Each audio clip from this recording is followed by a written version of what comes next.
மகாவிஷ்ணு கிருஷ்ணரின் ஒரு பகுதி வெளிப்பாடு. கற்போடகசாய விஷ்ணு மகாவிஷ்ணுவின் ஒரு பகுதி வெளிப்பாடு. கற்போதகசாய விஷ்ணுவின் தொப்புளில் இருந்து பிரம்மா பிறந்தார்.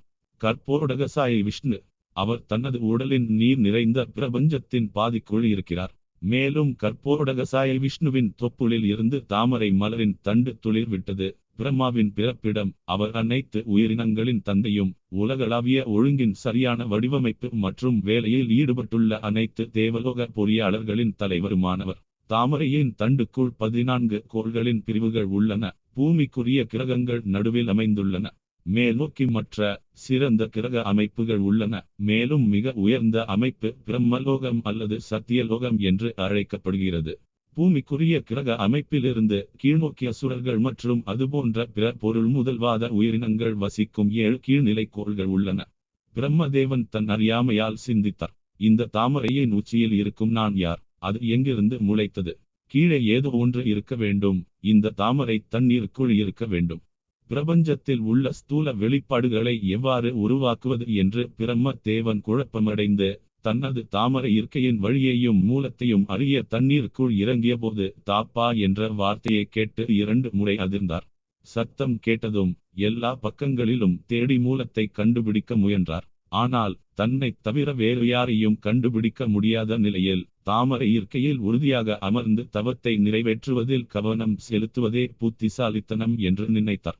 எப்படி படைக்க வேண்டும் என்பதை கிருஷ்ணரின் அருளால் உணர்ந்து கொள்வதற்கு முன் பிரம்மா தேவர்களுக்காக 1000 ஆண்டுகள் தவம் செய்தார். தாமரை குழாய் வேரை பார்க்கும் பிரம்மாவின் தன்னிப்பட்ட முயற்சி தோல்வியடைந்தது. ஆனால் இறைவன் தனது தவத்தாலும் பக்தியாலும் திருப்தியடைந்த போது எந்த வெளி முயற்சியும் இல்லாமல் உள்ளிருந்து தன்னை வெளிப்படுத்தினார். 4 முன் இவர்களும் பிரம்மாவின் முதல் மகன்கள். எனவே சிவபெருமான் உட்பட மற்ற அனைத்து உயிரினங்களும் பிற்காலத்தில் பிறந்தவை. எனவே 4 குமாரர்களை விட இளையவை. 4 குமாரர்களும் 12 மகாஜனங்களில் ஒரு பகுதி. 12 மகாஜன்கள் அல்லது அதிகாரம். பிரம்மதேவன், சிவபெருமான், சுகதேவ கோஸ்வாமி, பிரகலாத மகாராஜ், நாரத முனி, ஜனக மகாராஜ். 4 குமாரர்கள் கபில பகவான், மன்னன் மன்னு, பீஷ்மதேவா, பாலி மகாராஜ் மற்றும் இறைவன் யமன். புனித ராதாநாத் சுவாமி மகாராஜின் சொற்பொழிவிலிருந்து. மகாஜனங்கள் அவர்கள் ஒரு விஷயத்தை கற்பிக்கிறார்கள். சரணடைதல், உயர்ந்த கடவுளிடம் தூய பக்தி, அவ்வளவுதான். அதே போதனையை பாதுகாத்து வரும் அவர்களின் சீடர்கள் மற்றும் சிறந்த ஆசிரியர்கள் உள்ளனர். அத்தகைய நபர்களிடமிருந்து நாம் ஆழ்நிலை அறிவை கேட்கும்போது அத்தகைய அறிவு முழுமையான சத்தியத்தின் விதையுடன் செறிவூட்டப்பட்டுள்ளது.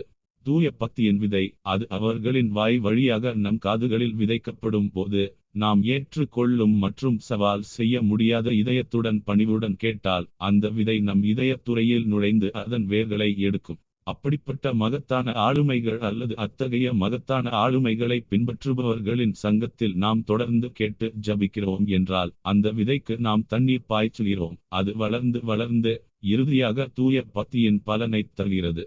4 முன் இவர்களும் பிரம்மாவின் முதல் மகன்கள். எனவே சிவபெருமான் உட்பட மற்ற அனைத்து உயிரினங்களும் பிற்காலத்தில் பிறந்தவை. எனவே 4 குமரர்களை விட இளையவை.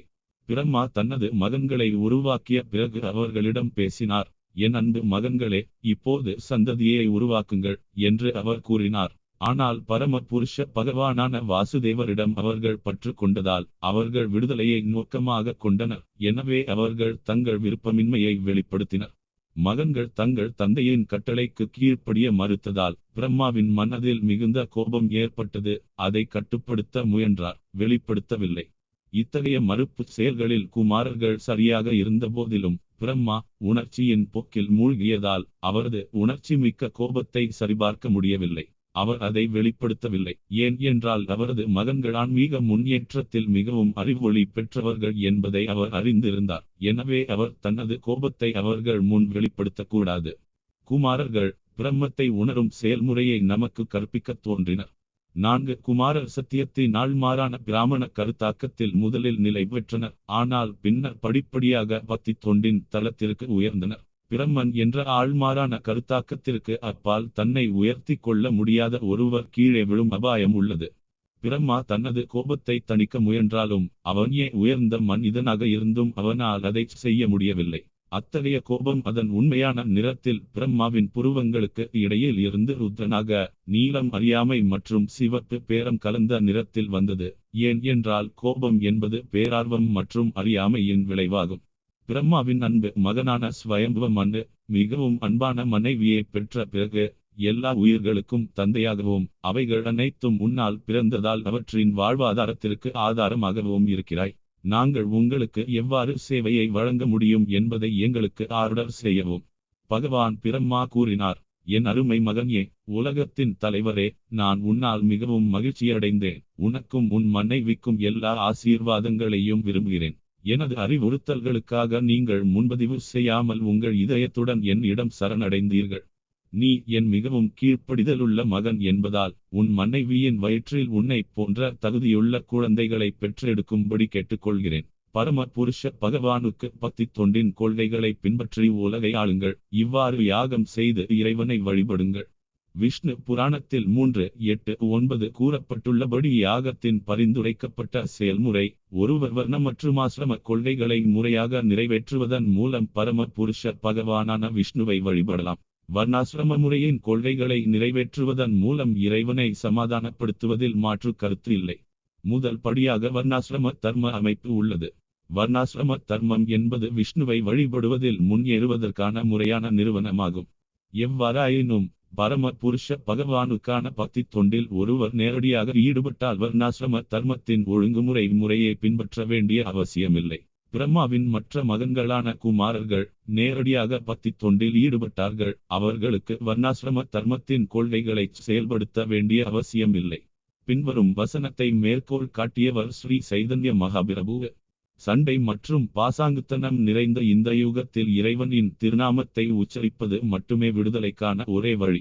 வேறு வழியில்லை, வேறு வழியில்லை, வேறு வழியில்லை என்றார். கிருஷ்ண உணர்வு இயக்கத்தின் உறுப்பினர்கள் ஸ்ரீ சைதன்ய மகாபிரபுவின் இந்த பரிந்துரையை கண்டிப்பாக பின்பற்றினால் அவர்களின் நிலை எப்போதும் பாதுகாப்பாக இருக்கும். 4 யுகங்களான சத்ய, திரேதா, துவாபர மற்றும் கலி ஆகியவை ஒன்று சதுர்யுகத்தை உருவாக்குகின்றன, அதாவது 43,20,000 ஆண்டுகள்.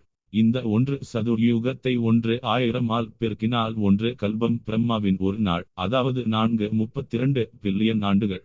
இந்த 1 கல்பம் 14 மனுக்களால் ஆளப்படுகிறது. அங்கு 1 மனு 71 சதுர்யுகங்களுக்கு ஆட்சி செய்கிறது. நாம் தற்போது வைவஸ்வத மனுவின் 7வது மன்வந்தரத்தில் அவரது ஆட்சியின் 28வது மில்லினியத்தில் இருக்கிறோம். 10:6 மற்றும் அடுத்த உரையான 10:7க்கு இடையில் உள்ள இணைப்புடன் முடிப்போம்.